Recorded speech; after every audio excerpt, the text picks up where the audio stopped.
Visakha RDO Srilekha DRO Bhavani Shankar మధ్య వివాదం అధికార వర్గాల్లో తీవ్ర దుమారాన్ని రేపుతోంది. దీంతో ఈ వివాదంపై కీలక నిర్ణయం తీసుకుంది రాష్ట్ర ప్రభుత్వం. ఆర్డీఓ డిఆర్ఓను బదిలీ చేస్తూ ఉత్తర్వులు జారీ చేసింది. ఇద్దరి వివాదంపై విజిలెన్స్ విచారణకు ఆదేశించి ఇద్దరిని గ్యాడ్కి రిపోర్ట్ చేయాలి అనంటూ ఉత్తర్వులు జారీ చేశారు chief secretary. Visakha joint collector Mayur Ashok DRO బాధ్యతలు, HPCL special deputy collector Sudha Sagar కు ఆర్డీఓ బాధ్యతలు అప్పగించింది ప్రభుత్వం. ప్రతి ఎంఆర్ఓ ఆఫీస్ నుంచి డిఆర్ఓ భవానీ శంకర్ వసూళ్లకు పాల్పడుతున్నారు అనంటూ కలెక్టర్కు ఫిర్యాదు చేశారు ఆర్డీఓ శ్రీలేఖ. మరోవైపు ఆర్డీఓ శ్రీలేఖ విధి నిర్వహణపై అసంతృప్తి వ్యక్తం చేశారు జిల్లా అధికారులు. అలాగే ఆర్డీఓ వ్యవహార శైలిపై కూటమి ఎమ్మెల్యేలు కూడా ఫిర్యాదు చేశారు. దీంతో ప్రభుత్వం ఈ నిర్ణయం తీసుకుంది.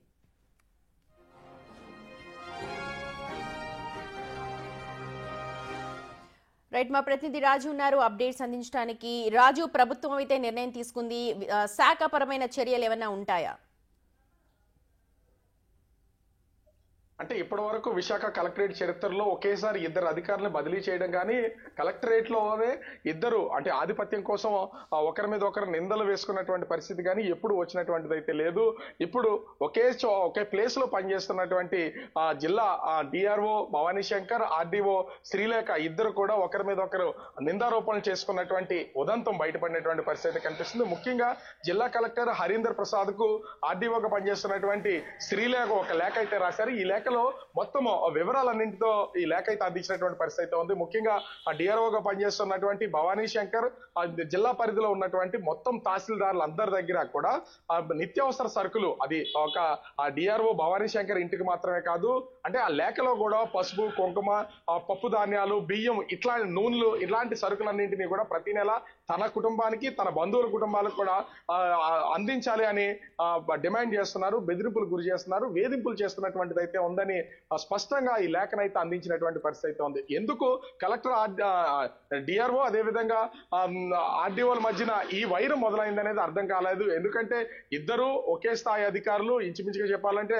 జిల్లా స్థాయి అధికారిగా డిఆర్ఓ ఉన్నారు, ఆర్డీఓగా పనిచేస్తున్నటువంటి వాళ్ళు ఇద్దరు ఒకే గ్రూప్ వన్ కి సంబంధించినటువంటి వాళ్ళు. కానీ ఆధిపత్య పోరు అనేది కలెక్టరేట్ లో కొనసాగుతున్నటువంటి పరిస్థితి కనిపిస్తుంది. ఒక పక్క డిఆర్ఓ భవానీ శంకర్ మీద ఆర్డీఓ శ్రీలేఖ ఈ విధమైనటువంటి ఫిర్యాదులు చేసినటువంటి నేపథ్యంలో ఆర్డీఓ శ్రీలేఖ మీద కూడా అధికారులు ఎవరు కూడా సహకరించట్లేదు, అధికారులకు సహకరించట్లేదు. ముఖ్యంగా అదేవిధంగా ఏ పనులు, ఫైల్స్ ఏవి ముందుకు వెళ్ళనివ్వట్లేదని అసంతృప్తితో జిల్లా యంత్రాంగం అంటే ఆర్డీఓ పరిధిలో ఉన్నటువంటి యంత్రాంగం కూడా ఉన్నటువంటి పరిస్థితి అయితే కనిపిస్తుంది.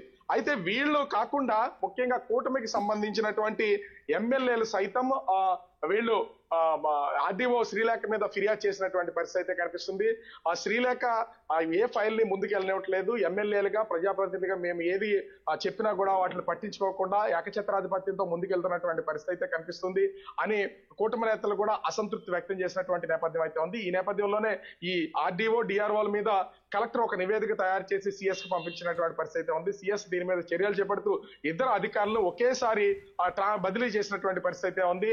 బదిలీ చేసినటువంటి నేపథ్యంలో వాళ్ళని ఎక్కడ పోస్టింగ్ ఇవ్వకుండా ప్రస్తుతం వీళ్ళని ముఖ్యంగా అంటే అమరావతిలో వీళ్ళని రిపోర్ట్ చేయాలని ఆదేశించినటువంటి పరిస్థితి ఉంది. మరి వీళ్ళకి ఏదైనా పోస్టింగ్ ఇస్తారా లేదా శాఖపరమైనటువంటి చర్యలు తీసుకుంటారా అనేది మాత్రం వేచి చూడాల్సినటువంటి పరిస్థితి కనిపిస్తుంది. సుమతి, రైట్ రాజు, ఇటు డిఆర్ఓ ఆర్డీఓ ఇద్దరి వివాదంతో వాళ్ళని గ్యాడ్ కి రిపోర్ట్ చేయాల్సిందిగా సెక్రటరీ ఇప్పుడు నిర్ణయం తీసుకున్నారు. ఇద్దరిపైన కూడా శాఖపరమైన విచారణ కొనసాగుతుందని చెప్పి తెలుస్తోంది.